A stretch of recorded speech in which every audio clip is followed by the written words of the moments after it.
Is it allowed, morally acceptable, to accept donations from someone who makes money through a meat and cheese restaurant, in other words, from selling not kosher, which a Jew is not allowed to do? You're not allowed to make a living selling not kosher. If you have something not kosher, I mean, meat and cheese is asur ba'anoah, so that's unusual, but if something which is mutar ba'anoah, you're not allowed to make a living out of selling treif.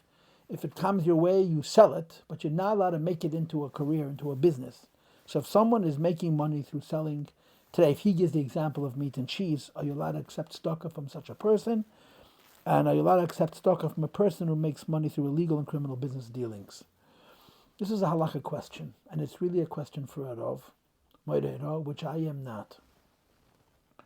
But I will touch on the question from a philosophical angle. And the philosophical angle, which I believe has a basis in halacha as well, is this. There's a very big difference between a person who's done something wrong and a person who's a career criminal. There are immoral people, there are bad people who all they do is steal. That's one kind of person. And there are people who have made mistakes or who have gotten caught up and been led down a bad path, even if it was because of opportunity, and they got caught up in doing bad things, but they're basically not bad people.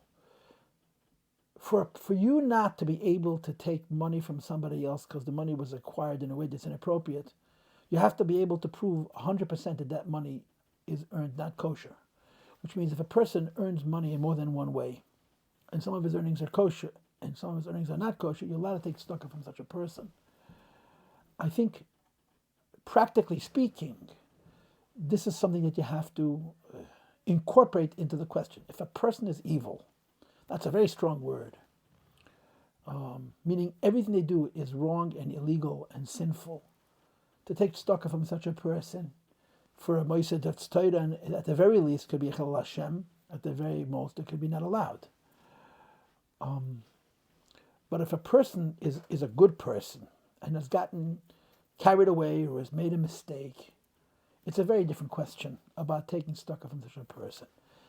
I'm not answering your question in full, but I am throwing this in for something that I think people should consider as a part of the answer to this question.